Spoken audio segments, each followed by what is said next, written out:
high call series. పిల్లలు అందరికీ శుభోదయం. మనం రెండవ పాఠంగా ఒక మంచి కథని, తెలివి అనే కథని నేర్చుకున్నాం. ఇప్పుడు మూడవ పాఠంగా మనం ఇంకొక కథని తెలుసుకుందాం. ఆ కథ చెప్పడానికి ముందు నేను రెండు చిన్న కథలు మీకు తెలియజేస్తా, శ్రద్ధగా వినండి. ఆ కథల్లో ఉన్నటువంటి నీతిని ఏమిటో చెప్పండి. ఒకప్పుడు మిడాస్ అనేటువంటి ఒక రాజుగారు ఉండేవారు. రాజుగారంటే మీకు తెలియదు, రాజుగారంటే డబ్బున్నవాడా పేదవాడా? బాగా డబ్బున్నవాడు. అంటే ఆయనకు కావలసినటువంటి ఆస్తి, భవనాలు, పనిచేసేటువంటి సేవకులు ఉన్నారు. అయితే రాజుగారికి ఎంత సంపద ఉన్నా, ఎన్ని డబ్బులు ఉన్నా ఇంకా కావాలి, నాకు ఇంకా కావాలనేటువంటి దురాశ ఎక్కువగా ఉంటుంది. నేను ఇంకా సంపాదించాలి, ఇంకా డబ్బులు కూడబెట్టాలి, ఏది ముట్టుకున్న బంగారం అయిపోవాలి, డబ్బులు అయిపోవాలి అనేటువంటి ఆలోచన ఆయనకి ఉంది. సరే, ఒకరోజు ఒక ఋషీశ్వరుడు ఆయన దగ్గరికి రాజుగారి అంతఃపురానికి వస్తే ఆ ఋషీశ్వరుని మొత్తం అతి సత్కారాన్ని చేశాడు. చేస్తే ఆయన ఏమన్నాడంటే, ఏం కావాలి నీకు, కోరుకో అన్నాడు. అప్పుడు ఆ మిడాస్, నాకు నేను ఏది ముట్టుకున్నా బంగారం అయిపోవాలి. చూడండి ఎంత ఆశ ఉందో చూడండి. ఏది ముట్టుకున్నా బంగారం అయిపోవాలి కోరిక. సరే, ఆయన సరే నీ కోరిక నెరవేరుతుందని ఆశీర్వదించి వెళ్ళాడు. వెళ్ళిన తర్వాత అంతకుముందు ఆ అంతఃపురంలో ఒక గది నిండా దూది, పత్తి నుంచి వస్తుంది దూది. అసలు ఈ ఋషి ఇచ్చినటువంటి ఆ వరం, ఏదైతే ఏరుకుంటున్న బంగారం ఉన్నాక అది పనిచేస్తుందో పనిచేయలేదని నేను ఒకసారి చెక్ చేయాలి అనుకొని వెళ్ళి అట్లా తాకిన తర్వాత మొత్తం బంగారం. సంతోషించాడు. ఇక నేను ఏది ముట్టుకున్నా బంగారం అయిపోతుంది, ఇక భూ ప్రపంచంలో నాకు మించినటువంటి ధనవంతుడు ఉండడు అని సంతోషంగా. సరే వెళ్ళాడు. వెళ్ళిన తర్వాత అన్నీ ముట్టుకుంటున్నాడు, ఏది ముట్టుకున్నా బంగారంగా మారిపోతుంది. సరే, ఇక ఆకలైన తర్వాత అన్నం తినాలి కదా. వాళ్ళు అక్కడ ఉన్నటువంటి వాళ్ళు, ఆ రాణి గారు అన్నం ఏర్పాటు చేస్తారు. అన్నం తిందామని ముట్టుకోగానే ఆ అన్నం ఏమైపోయింది, బంగారంగా మారిపోయింది. నీళ్లు తాగుదామంటే అవి కూడా బంగారంగా మారిపోయింది. అప్పుడు రాజుగారికి తాను చేసిన తప్పేమిటో నిదానంగా తెలుస్తుంది. అన్నీ బంగారంగా మారిపోతాయి. అయ్యో ఎట్లా నా పరిస్థితి, తిండి ఆకలి అవుతుంది, ఎట్లా నాకు ఆహారం ఎట్లా అనుకున్న సమయంలో ఈయన ఎక్కడో ఆడుకుంటూ వస్తున్నటువంటి కూతురు, చిన్న అమ్మాయి, నాన్నగారు అనుకుంటూ వచ్చి ఆ రాజుగారి ఒళ్ళో వారిని వెంటనే ఏమిటమ్మా ఇట్లా దగ్గర తీసుకున్న వెంటనే కూతురు కూడా ఎలా మారిపోయింది, బంగారంగా మారిపోయింది. అప్పుడు రాజుగారు లబోది భూమిని పెద్దది ముట్టుకుందల్లా బంగారంగా కోరుకున్నాడు కదా. తిండి ఆహారం బంగారం అయిపోయింది. ఆఖరికి సొంత కూతురు, ప్రాణం కంటే పిల్లవాడి కూతురు కూడా బంగారంగా మారిపోయింది. ఇక రాజుగారు అయ్యో ఎంత పొరపాటు కోరిక కోరారని చెప్పి బాధపడుతూ ఋషీశ్వరుడు ఎక్కడ ఉన్నాడో ఎదుక్కుంటూ పోయాడు. పోయి ఏమిటా అంత బంగారం బాగా సంపాదించామంటే, స్వామి నమస్కారం, పొరపాటున నేను అలాంటి కోరిక కోరుకున్నాను, ఏది ముట్టుకుంటే బంగారం, ఆఖరికి నా తినడానికి తిండి కూడా లేదయ్యా, దాంతో పాటు కూతురు కూడా బంగారం లాగా మారిపోయింది, నా వద్దు, నేను ఉన్నదాంతో తృప్తిగా ఉంటానని చెప్పి ఆయన వేడుకుంటే, ఆయన ఇలాంటి కోరిక ఎప్పుడు కోరవాకు, మనిషికి ఆశ ఉండొచ్చు కానీ మితిమీరిన ఆశ పనికి రాదు అని చెప్పి మళ్ళీ ఆయన ఆ వరాన్ని తీసుకున్నాడు, వెనక్కి తీసుకున్నాడు. అట్లాగా ఈ మిడాస్ కథ వల్ల మీకు ఏమర్థమైంది? మిడాస్ కథ వల్ల అంటే మనిషికి ఆశ ఉండొచ్చు. ప్రతి ఒక్కరికి కూడా మనిషి కోరికలు ఉంటాయి. మీకు ఉదాహరణకు మీరు కూడా చదువుకుంటున్నారు, 5వ తరగతి 4వ తరగతి చదువుతున్నారు, పెద్ద అయిన తర్వాత ఏదో ఉద్యోగం చేయాలనో, వ్యాపారం చేయాలనో, లేదా వైద్యులు ఇట్లాంటి కోరికలు ఉండొచ్చు. కానీ మితిమీరిన కోరికలు, దాని దురాశ, చెడ్డ ఆశ పనికి రాదు. దానివల్ల ఫలితం ఎలా ఉంటుంది? దురాశ వల్ల దుఃఖం కలుగుతుంది. అందుకనే మనకి పెద్దలు చెప్పారు, దురాశ దుఃఖానికి చేటు. మరి చూడండి, ఇక్కడ కథలో మిడాస్ రాజు కావలసిన శ్రీ సంపదలు ఉన్నాయి, అయినా ఆ శ్రీ సంపదలు తృప్తి పడకుండా ఉన్నదాంట్లో చాలా అనుకోకుండా ఇంకా బంగారం కానీ ఇంకా సంపద సంపాదించాలని మితిమీరిన ఆశకు పోయాడు. దానివల్ల ఇబ్బందులు పాలయ్యాడు, చివరికి తప్పు. కాబట్టి ఏమిటి కథలో నీతి? దురాశ దుఃఖానికి చేటు. అర్థమైంది కదా? అట్లాగే ఇంకొక చిన్న కథ చెప్పుకున్న తర్వాత మనం పాఠంలోకి ప్రవేశిద్దాం. ఒక అడవిలో ఒక నక్క ఆహారం కోసం వెళ్తుంది. ఎవరు వెళ్తూ ఉంది? నక్క. తిరిగింది పాపం, ఎంతసేపటికి సాయంత్రం అయింది కానీ ఆహారం ఎక్కడ దొరకల. దారదృష్టం బాగుంది, ఒక చోట ఒక వేటగాడు, ఒక జింక, ఒక పాము, విల్లు ఏంటంటే బాణం పడి ఎవరికి? నక్క చూసి. ఎవరు ఉన్నారని చెప్పావు? నేల మీద పడిపోయి ఉన్నారంట, చనిపోయి పడిపోయి ఉన్నారు.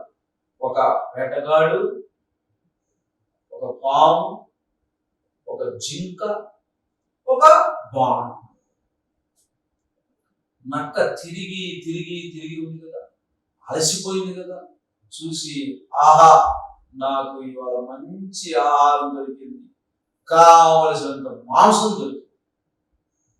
పాము ఒక రోజు తింటా, ఈ జింకతో ఒక నెల తింటా, ఈ మనిషి 2 నెలల పాటు నాకు ఆహారం లభించిందని చాలా సంతోషపడింది. అలా సంతోషపడింది చక్కగా. మరి ఆ 2 నెలలు సరిపోయిన ఆహారం ఉంది కదా, మరి తృప్తి పడకుండా ఏం చేసిందంటే బాణం, ఆ బాణానికి జంతు చర్మాలతో బాణాలు తయారు చేస్తారు. విల్లు అంట, విల్లుని జంతువుల చర్మాలతో తయారు చేస్తారు. అందుకని నక్కేం చేసింది, సరే ఈ 2 నెలలకి ఆహారం సరిపోతుంది, ఇప్పుడు నా ఆకలి తినడానికి ఈ విల్లులో ఉన్న మాంసం అది ఉంది కదా, ఆ జంతువు దీని తింటా అని చెప్పి వాటిని అట్లా వదిలిపెట్టి ఆ చర్మం విల్లుకున్నటువంటి ఆ వింటి నార్యం దాన్ని పట్టుకొని లాగను కొరకటానికి ప్రయత్నించి, అంటే బాణాలు ఇనుముతో తయారు చేస్తారు.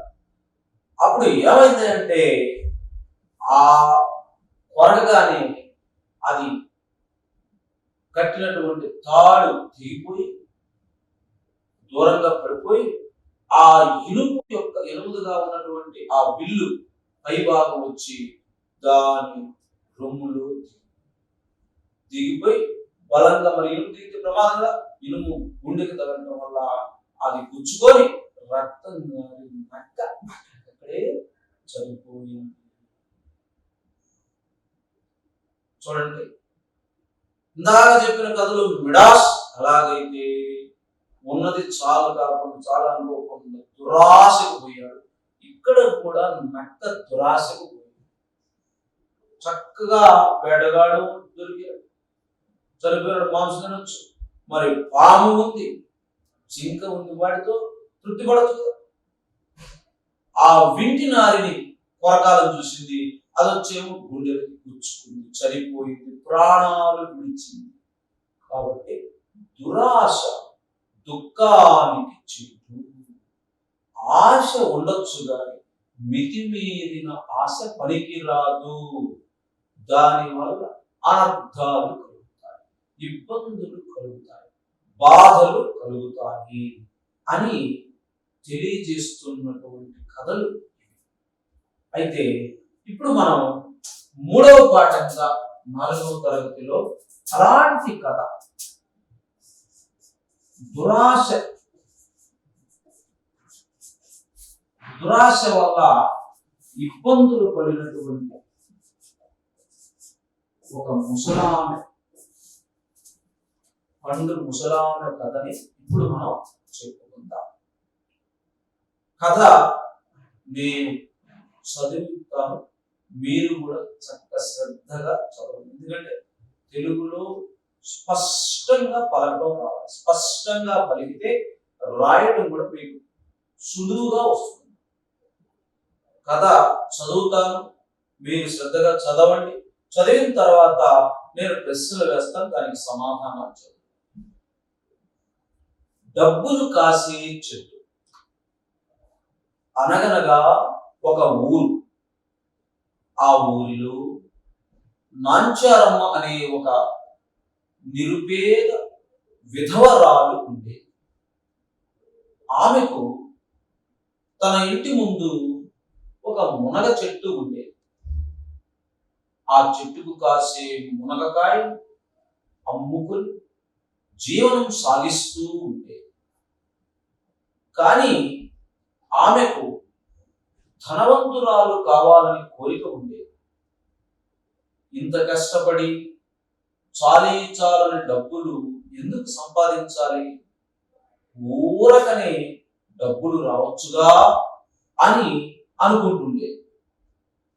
ఎప్పుడైనా నాకు దైవం కనబడితే కష్టపడకుండా డబ్బులు సంపాదించి వరం ఇమ్మని కోరుకుంటాను అనుకునేది. ఒకరోజు మునక్కాయలు అమ్ముకొని ఇంటికి తిరిగి వస్తుండగా ఒక ముని ఎదురయ్యాడు. నాంచారమ్మ ఆ ఋషిని పలకరించి తన కోరిక తీరే వరం ఇవ్వమని అడిగింది. అప్పుడు ఆ ఋషి, ఏమిటి నీ కోరిక అని అడిగాడు. నేను రోజంతా తిరిగి ఈ మునక్కాయలు అమ్ముతుంటే రోజుకు రూపాయి వస్తుంది, కానీ నేను ధనవంతురాలుగా ఉండాలని కోరికగా ఉంది అని చెప్పి. దానికి అతను నవ్వి, అలాగనుకుంటే నేను ధనవంతుడిగా ఉండేవాడిని, కానీ ధనంతో చాలా తగాదాలు ఉంటాయి అని చెప్పాడు. దానికి నాంచారమ్మ అంగీకరించగా తాను కోరిన వరం ఇవ్వమని పట్టుబట్టింది. ఋషి సరే ఇచ్చాను పొమ్మన్నాడు. నాంచారమ్మ సంతోషంగా ఇంటికి చేరి ఇంటి పని ముగించుకొని పడుకుంది. తర్వాత రోజు పొద్దున్నే మునక్కాయలు కొద్దామని చెట్టు దగ్గరికి వెళ్ళింది. చెట్టు కింద ఒక రూపాయి పడి ఉంది. ఎక్కడిదబ్బా ఈ రూపాయి అని ఆశ్చర్యంగా తీసుకుంది. చెట్టు పైకి చూచేసరికి విచిత్రం, మునక్కాయలు ఉండాల్సిన చెట్టు నిండా రూపాయి నాణ్యాలే ఉన్నాయి. ఆమె ఆనందానికి అవధులు లేవు.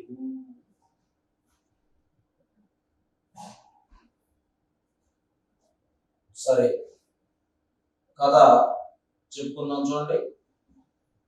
అనగనగా ఏముందంట, ఒక ఊరు పల్లె. ఆ పల్లెలో ఎవరున్నారు? నాంచారమ్మ. ఆమె ఎలాంటిది నాంచారమ్మ? ఒక నిరుపేద, డబ్బులు లేని పేద కుటుంబంలో ఉంది. పైపెచ్చు విధవరాలు. విధవరాలు అంటే భర్త చనిపోయిన స్త్రీ. విధవరాలని ఇంకొక మాట అంటారు వితంతువు.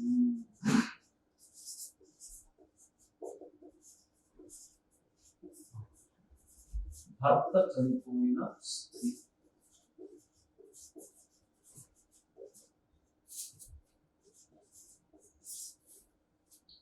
నాంచారమ్మ ఒక విధవరాలు, నిరుపేద.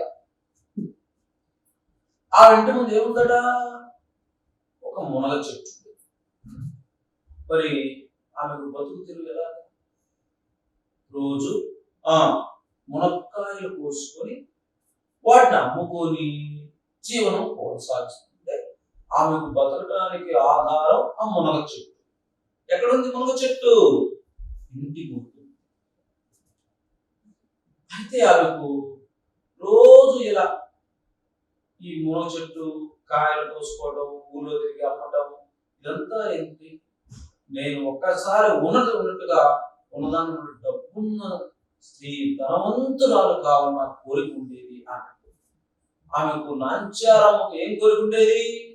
ధనవంతురాలు, బాగా డబ్బున్న స్త్రీగా ఉండాలని కోరిక. అందుకని ఏమనుకునేది? ఏమిటి పని? రోజు ఈ మునక్కాయలు కోసుకోవడం. ఏం మునక్కాయలు కోస్తే ఎంత డబ్బులు వస్తాయి? మరి రోజు కొయ్యాలి, రోజు అమ్మాలి. వద్దు, ఇట్లా కాకుండా నేను ఇంట్లో కూర్చుంటే నాకు డబ్బులు రావచ్చుగా అని అనుకుంటుంది. అందుకని ఆమె ఎప్పుడైనా దైవం అంటే దేవుడు, లేకపోతే దేవుడు గాని దేవత గాని కనబడితే బాగుండు. వాళ్ళని నేను కనబడితే నేను వెంటనే అడుగుతా. ఎవరు అడుగుతా? నాకు కష్టపడకుండా డబ్బులు వచ్చేటువంటి వరం అంటే కోరికమ్మని నేను అడుగుతాను. ఒక అనుగ్రహం నాకేమని అడుగుతాను. సరే, ఎప్పుడు కనపడతాడా అని చూస్తూ ఉంది. అలాంటి దైవం రూపంలో, దేవుడి రూపంలో ఉన్నటువంటి ఒక సాధువు, ముని కనపడతాడని చూస్తూ. సరే, ఆ అనుకున్నట్టుగా ఒకరోజు ఎవరు కనపడ్డాడు? దారిలో ఒక ముని కనపడ్డాడు. ముని అన్నా, ఋషి అన్నా, యతి అన్నా ఒకటే కదా. ఒక ముని కనపడ్డాడు, ఋషి కనపడ్డాడు.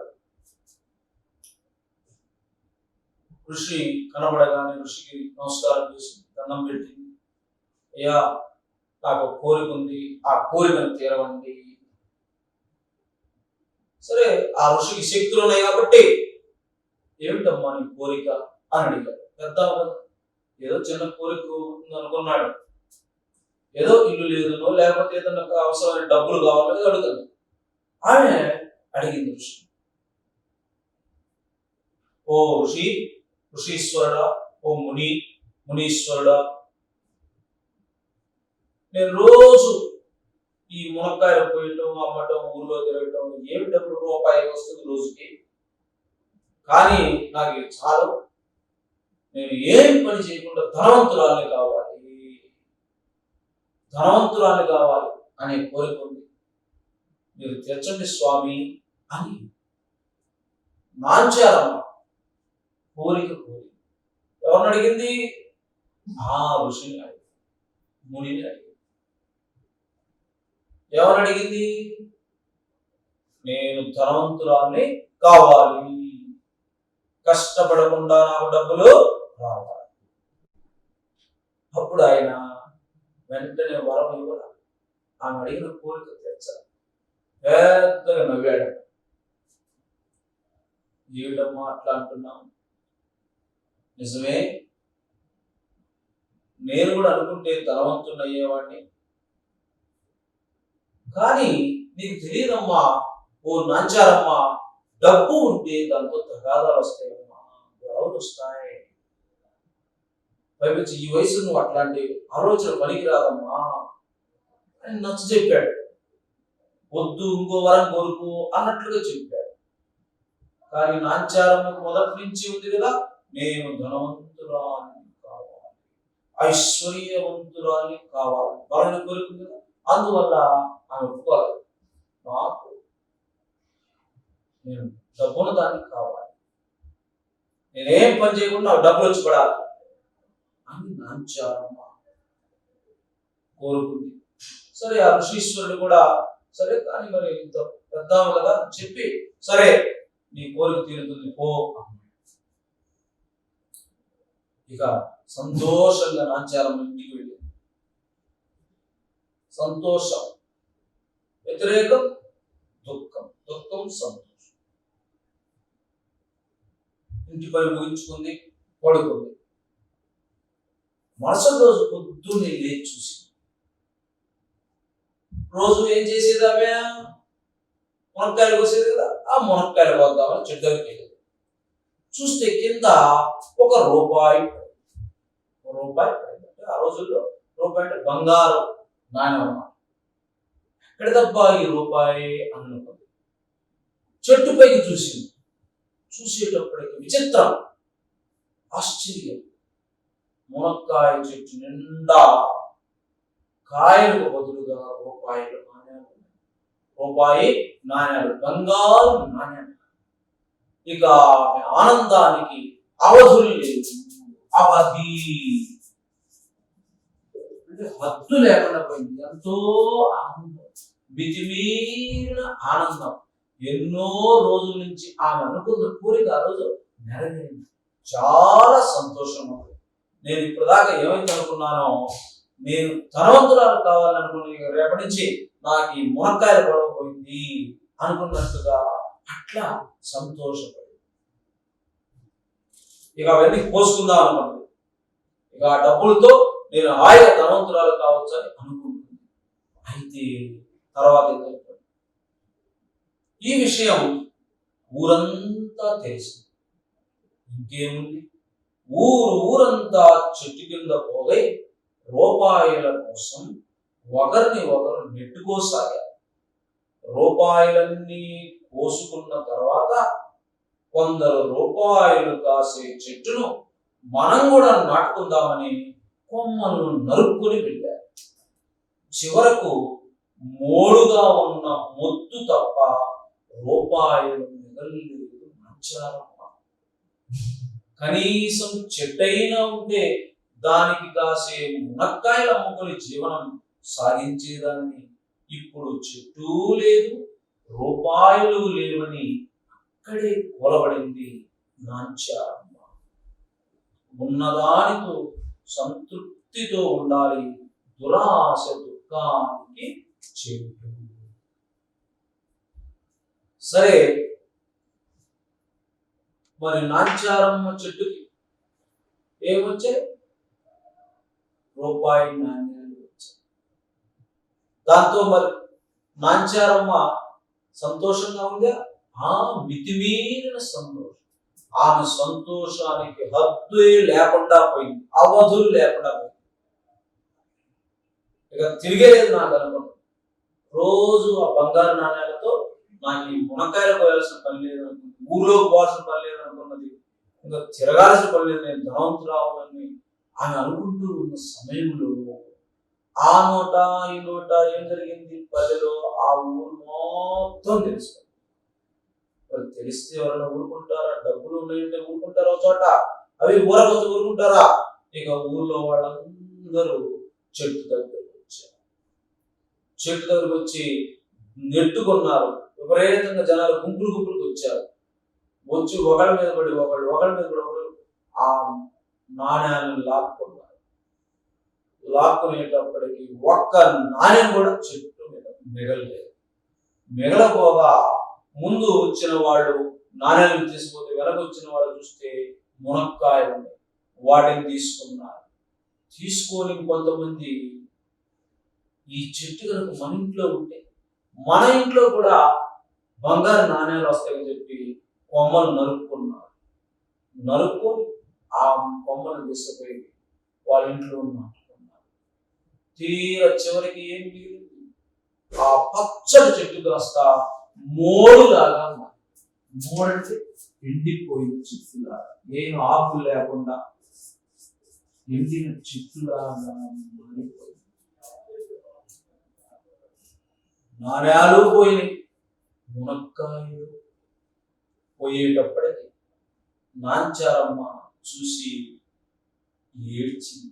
అయ్యో, ఎంత పని జరిగింది, నాణ్యాలు కావాలని నేను కోరుకున్నాను, ఇప్పుడు తీరా నాకు బతుకు తెరువు నిడదాకా బతుకు తెరువును అందించినటువంటి మునక్కాయలు కూడా లేవు కదా, ఇప్పుడు చెట్టు లేదు, రూపాయలు లేవని అక్కడే కొలబడి ఏడ్చింది నాంచారమ్మ. ఇది నాంచారమ్మ దురాశకు సంబంధించినటువంటి కథ. ఏం తెలియజేస్తుంది కథ అంటే, ఉన్నదాంతో సంతృప్తిగా ఉండాలి. దురాశ దుఃఖానికి చేటు. ఉన్నదాంతో సంతృప్తిగా ఉండాలి, దురాశ దుఃఖానికి చేటు. అంటే మరి కోరికలు ఉండకూడదా? మనిషి ఎదగాలని కోరిక ఉండకూడదు, ఉండొచ్చు. కానీ మితిమీరిన ఆశ మాత్రం, చెడ్డ ఆశ మాత్రం పనికి రాదు అని మనకి ఈ కథ తెలియచేస్తుంది. మరి ఇప్పుడు నేను కథని చదువుతాను, మీరు కూడా నాతో పాటు చదవండి. అనగనగా ఒక ఊరు, ఆ ఊరిలో నాంచారమ్మ అని ఒక నిరుపేద విధవరాలు ఉండేది. ఆమెకు తన ఇంటి ముందు ఒక మునగ చెట్టు ఉండేది. ఆ చెట్టుకు కాసే మునగకాయలు అమ్ముకొని జీవనం సాగిస్తూ ఉండేది.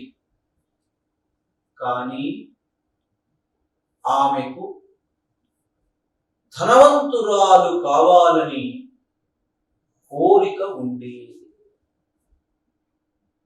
ఇంత కష్టపడి చాలని డబ్బులు ఎందుకు సంపాదించాలి? ఊరకనే డబ్బులు రావచ్చుగా అని అనుకుంటుండేది. ఎప్పుడైనా నాకు దైవం కనబడితే కష్టపడకుండా డబ్బులు సంపాదించి వరము ఇమ్మని కోరుకుంటాను అనుకునేది. ఒకరోజు మునక్కాయలు అమ్ముకొని ఇంటికి తిరిగి వస్తుండగా ఒక ముని ఎదురయ్యాడు. నాంచారమ్మ ఆ ఋషిని పలకరించి తన కోరిక తీరే వరం ఇవ్వమని అడిగింది. అప్పుడు ఆ ఋషి, ఏమిటి నీ కోరిక అని అడిగాడు. నేను రోజంతా తిరిగి ఈ మునక్కాయలు అమ్ముతుంటే రోజుకు రూపాయి వస్తుంది. కానీ నేను ధనవంతురాలుగా ఉండాలని కోరికగా ఉంది అని చెప్పింది. దానికి అతడు నవ్వి, అలాగనుకుంటే నేను ధనవంతుడుగా ఉండేవాడి, కానీ ధనముతో చాలా తగాదాలు ఉంటాయి అని చెప్పాడు. దానికి నాంచారమ్మ అంగీకరించగా తాను కోరిన వరము ఇవ్వమని పట్టుబట్టింది. ఋషి సరే ఇచ్చాను పొమ్మన్నాడు. నాంచారమ్మ సంతోషంగా ఇంటికి చేరింది. ఇంటి పని ముగించుకొని పడుకుంది. తర్వాత రోజు పొద్దున్నే మునక్కాయలు కొద్దామని చెట్టు దగ్గర వెళ్ళింది. చెట్టు క్రింద ఒక రూపాయి పడి ఉంది. ఎక్కడిదబ్బా ఈ రూపాయి అని ఆశ్చర్యంగా తీసుకుంది.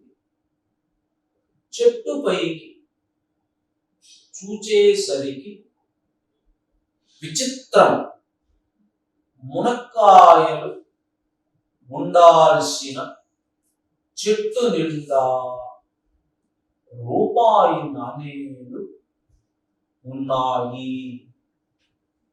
ఆమె ఆనందానికి అవధులు లేవు. ఈ విషయం ఊరంతా తెలిసింది. ఇంకేముంది, ఊరంతా చెట్టు క్రింద పోగై రూపాయల కోసం ఒకరిని ఒకరు నెట్టుకోసాగారు. రూపాయలన్నీ పోసుకున్న తర్వాత కొందరు రూపాయలు కాసే చెట్టును మనం కూడా నాటుకుందామని కొమ్మలను నరుక్కొని వెళ్ళారు. చివరకు మోడుగా ఉన్న మొద్దు తప్ప రూపాయలు మిగలలేదు. నాంచారమ్మ కనీసం చెట్టైనా ఉంటే దానికి కాసే మునక్కాయలు అమ్ముకొని జీవనం సాగించేదాన్ని. ఇప్పుడు చెట్టు లేదు, రూపాయలు లేవని అక్కడే కూలబడింది నాంచారమ్మ. నీతి ఉన్నదానితో సంతృప్తితో ఉండాలి. దురాశ దుఃఖానికి చేటు. మూడవ పాఠంలో, 4వ తరగతి 3వ పాఠంలో మనం అభ్యాసాల్లో వ్యాకరణం చెప్పుకుందాం. ఇంతకు ముందు పాఠంలో భాషా భాగాల్లో మొట్టమొదటైనటువంటి భాషా భాగాల్లో మొట్టమొదటైన నామవాచకం గురించి చెప్పుకుందాం. నామవాచకం చూడండి. నామం అంటే పేరు. పేరు తెలిపే వాటిని నామవాచకాలు అంటారని మనం రెండో పాఠంలో చెప్తున్నాం. ఇప్పుడు మరి నేను ఒక పేరా చదువుతాను, అందులో ఉన్న పేర్లు గుర్తుపెట్టండి. రాజు, రఫీ, మోషే, శ్రావణి, రాధిక, సుల్తానా హైదరాబాద్ లో జరిగే బాలల మేళాకు వచ్చారు. ఇందులో ఏ పేర్లు వచ్చాయి? మనుషుల పేర్లు వచ్చాయి. మనుషుల పేరు ఏంటి? రాజు అన్నాను, రఫీ అన్నాను, మోషే అన్నాను, అట్లానే రాధిక, సుల్తానా.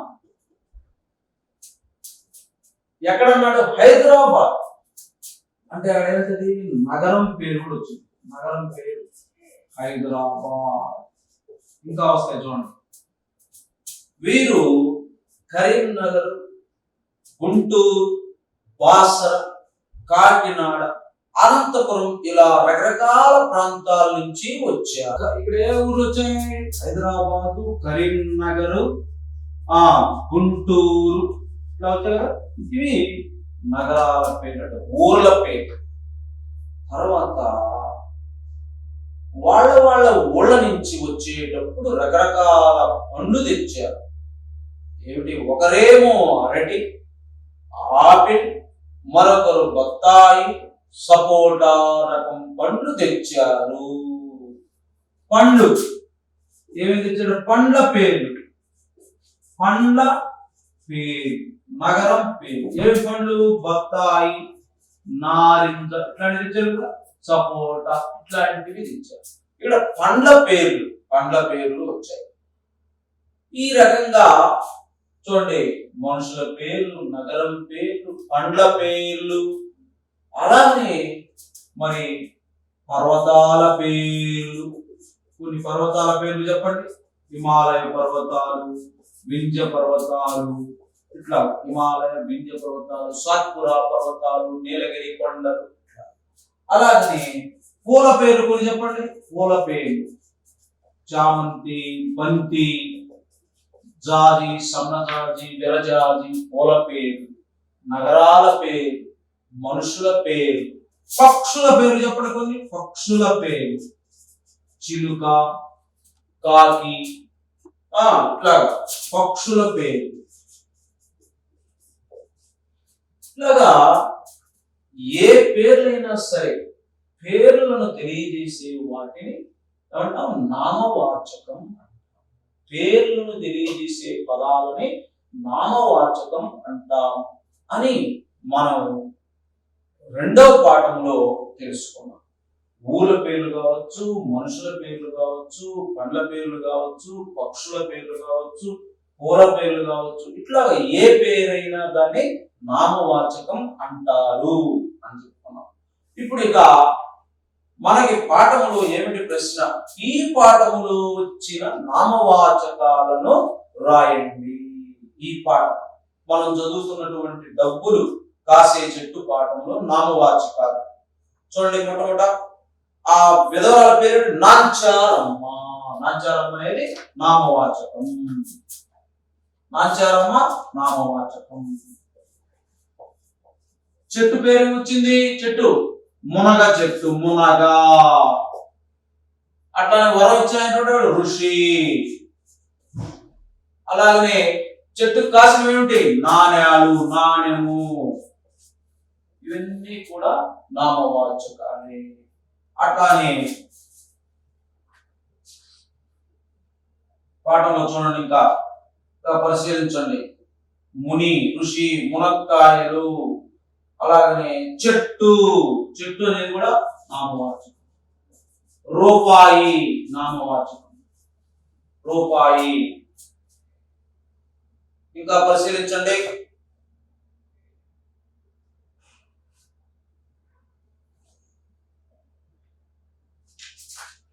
తర్వాత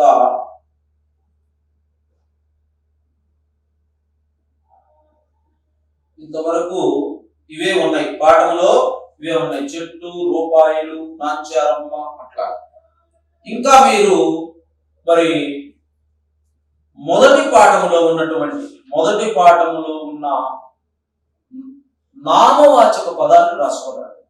అలానే రెండవ పాఠంలో తెలివి అనే కథ చెప్పుకున్నాం. తెలివి అనే పాఠంలో ఉన్నటువంటివి మొదటి పాఠంలో ఉన్న నామవాచక పదాన్ని రాసుకొని రండి. 3. డబ్బులు కాసే చెట్టు. అనగనగా ఒక ఊరు. ఆ ఊరిలో నాంచారమ్మ అనే ఒక నిరుపేద విధవరాలు ఉండేది. ఆమెకు తన ఇంటి ముందు ఒక మునగ చెట్టు ఉండేది. ఆ చెట్టుకు కాసే మునగకాయలు అమ్ముకొని జీవనం సాగిస్తూ ఉండేది. కానీ ఆమెకు ధనవంతురాలు కావాలని కోరిక ఉండేది. ఇంత కష్టపడి చాలీ చాలని డబ్బులు ఎందుకు సంపాదించాలి? ఊరకనే డబ్బులు రావచ్చుగా అని అనుకుంటుండేది. ఎప్పుడైనా నాకు దైవం కనబడితే కష్టపడకుండా డబ్బులు సంపాదించే వరము ఇవ్వమని కోరుకుంటాను అనుకునేది. ఒకరోజు మునక్కాయలు అమ్ముకొని ఇంటికి తిరిగి వస్తుండగా ఒక ముని ఎదురయ్యాడు. నాంచారమ్మ ఆ ఋషిని పలకరించి తన కోరిక తీరే వరము ఇవ్వమని అడిగింది. అప్పుడు ఆ ఋషి, ఏమిటి నీ కోరిక అని అడిగాడు. నేను రోజంతా తిరిగి ఈ మునక్కాయలు అమ్ముతుంటే రోజుకు రూపాయి వస్తుంది. కానీ నేను ధనవంతురాలుగా ఉండాలని కోరికగా ఉంది అని చెప్పింది. దానికి అతడు నవ్వి, అలాగనుకుంటే నేను ధనవంతుడుగా ఉండేవాడిని, కానీ ధనంతో చాలా తగాదాలు ఉంటాయి అని చెప్పాడు. దానికి నాంచారమ్మ అంగీకరించక తాను కోరిన వరం ఇవ్వమని పట్టుబట్టింది. ఋషి సరే ఇచ్చాను పొమ్మన్నాడు. నాంచారమ్మ సంతోషంగా ఇంటికి చేరింది. ఇంటి పని ముగించుకొని పడుకుంది. తర్వాత రోజు పొద్దున్నే మునక్కాయలు కోద్దామని చెట్టు దగ్గరకు వెళ్ళింది. చెట్టు కింద 1 రూపాయి పడి ఉంది. ఎక్కడిదబ్బా ఈ రూపాయి అని ఆశ్చర్యంగా తీసుకుంది. చెట్టుపైకి చూసేసరికి విచిత్రం. మునక్కాయలు ఉండాల్సిన చెట్టు నిండా రూపాయి నాణేలు ఉన్నాయి. ఆమె ఆనందానికి అవధులు లేవు. ఈ విషయం ఊరంతా తెలిసింది. ఇంకేముంది, ఊరంతా చెట్టు క్రింద పోయి రూపాయల కోసం ఒకరిని ఒకరు నెట్టుకోసాగారు. రూపాయలన్నీ కోసుకున్న తర్వాత కొందరు రూపాయలు కాసే చెట్టును మనం కూడా నాటుకుందామని కొమ్మలను నరుక్కుని వెళ్ళారు. చివరకు మూడుగా ఉన్న మొద్దు తప్ప రూపాయలు మిగలలేదు నాంచారమ్మకు. కనీసం చెట్టైనా ఉంటే దానికి కాసే మునక్కాయలు అమ్ముకొని జీవనం సాగించేదాన్ని. ఇప్పుడు చెట్టు లేదు, రూపాయలు లేవని అక్కడే కూలబడింది నాంచారమ్మ. నీతి: ఉన్నదానితో సంతృప్తితో ఉండాలి. దురాశ దుఃఖానికి చేటు. అభ్యాసం 1. అర్థాలు.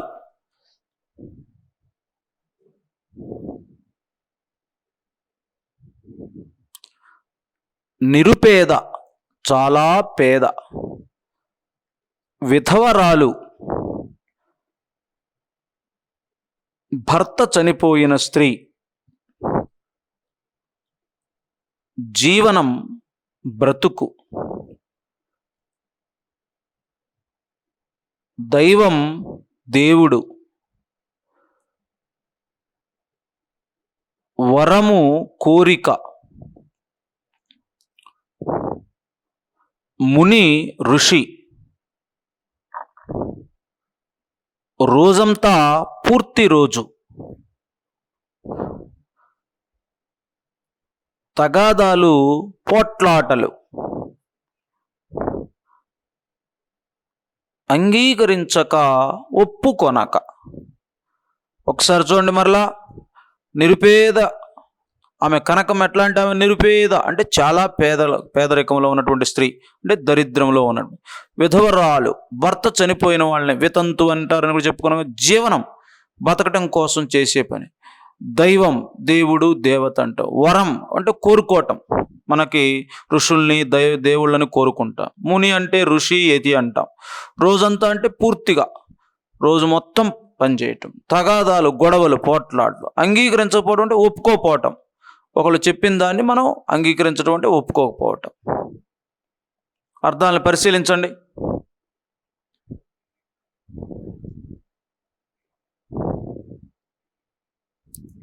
రెండవ అభ్యాసం, క్రింది ప్రశ్నలకు ఒక్క వాక్యంలో జవాబులు రాయండి.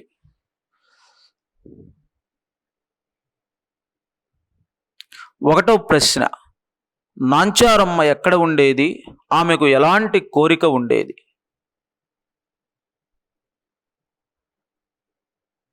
జవాబు, నాంచారమ్మ ఒక ఊరిలో ఉండేది. ఆమెకు ధనవంతురాలు కావాలనే కోరిక ఉండేది. రెండవ ప్రశ్న, మునక్కాయలు అమ్మితే ఆమెకు ఎంత వచ్చేది? జవాబు, మునక్కాయలు అమ్మితే రోజుకు ₹1 వచ్చేది.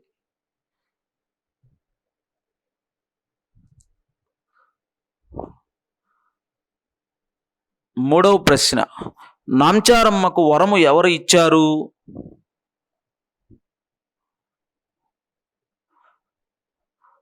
నాంచారమ్మకు ఒక ముని వరము ఇచ్చారు. నాలుగవ ప్రశ్న, మునక్కాయల చెట్టు నిండా ఏమి ఉన్నాయి? జవాబు, మునక్కాయల చెట్టు నిండా రూపాయి నాణేలు ఉన్నాయి.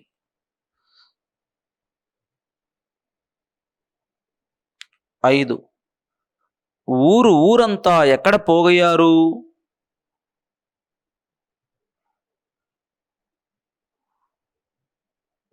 ఊరంతా నాంచారమ్మ మునగ చెట్టు క్రింద పోగయ్యారు.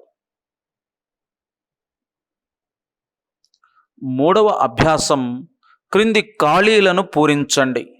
5 ఖాళీలు ఉన్నవి, పక్కన 5 సమాధానాలు ఉన్నాయి. సరైన సమాధానాన్ని మీరు పరిశీలించి ఖాళీల్లో రాయాలి. నాంచారమ్మ అనే ఒక నిరుపేద డాష్ ఉండేది. విధవరాలు. రెండవ ప్రశ్న, ఆమెకు డాష్ కావాలని కోరిక ఉండేది. ధనవంతురాలు. మూడవ ప్రశ్న, డాష్ సరే ఇచ్చాను పొమ్మన్నాడు. డాష్ సరే ఇచ్చాను పొమ్మన్నాడు. ఎవరన్నది పొమ్మన్నది? ఋషి. నాలుగవది, ఆమె డాష్కి అవధులు లేవు, ఆనందానికి. ఐదవది, ఈ విషయం ఊరంతా తెలిసింది.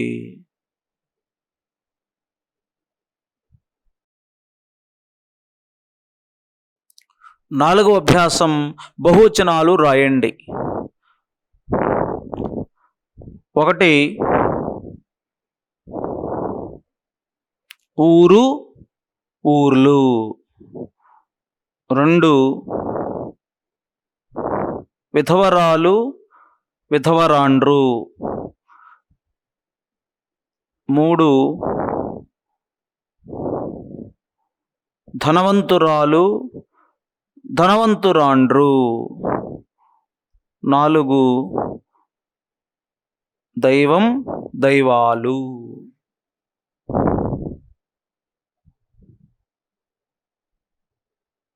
ఐదవ ప్రశ్న, వ్యతిరేక పదాలు రాయండి. 1, పేద, ధనిక.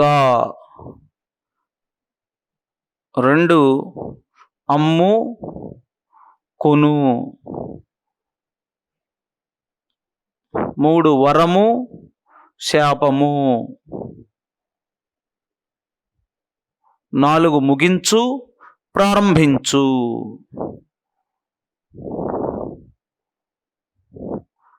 6వ ప్రశ్న, క్రింది పదాలతో సొంత వాక్యాలు రాయండి. 1, నిరుపేద.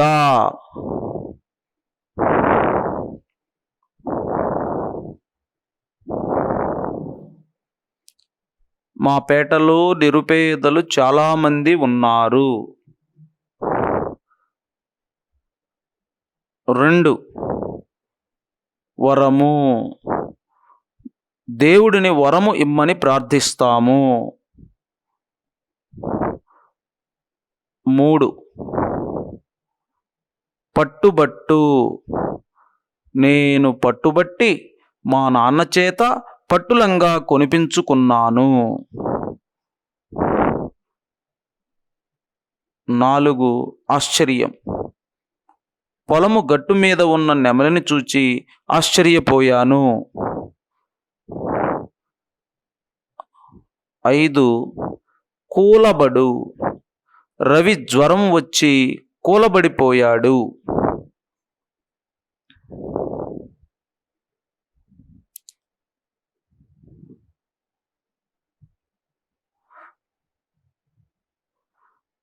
7వ ప్రశ్న సరైన సమాధానం గల అక్షరాన్ని బ్రాకెట్లో వ్రాయండి.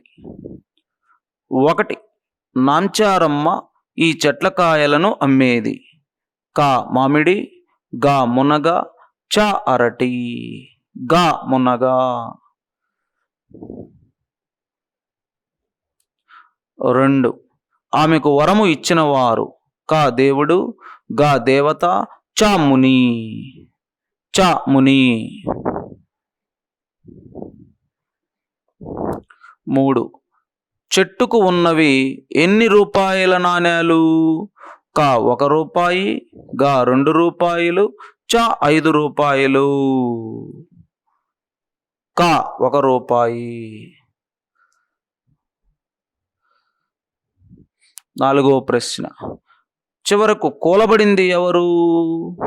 కా ముని, గా ఊరి జనం, చ నాంచారమ్మ. చ నాంచారమ్మ.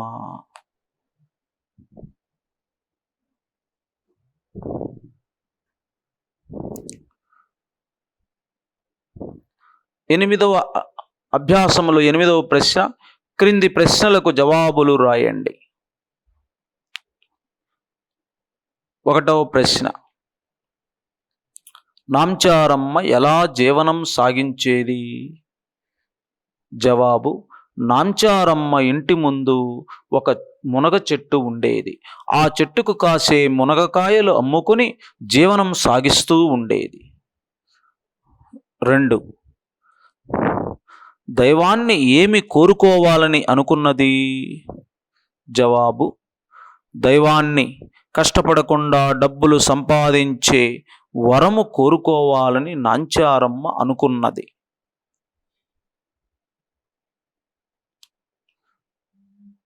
3వ ప్రశ్న ముని ఎప్పుడు ఆమెకు వరము ఇచ్చాడు? జవాబు ముని ధనంతో చాలా తగాదాలు ఉంటాయని నాంచారమ్మతో అన్నాడు. ఆమె అంగీకరించక తాను కోరిన వరము ఇమ్మని పట్టుబట్టింది. అప్పుడు ముని వరము ఇచ్చాడు. 4వ ప్రశ్న ఈ కథలోని నీతి ఏమిటి? జవాబు ఉన్నదానితో సంతృప్తిగా ఉండాలి. దురాశ దుఃఖానికి చేటు.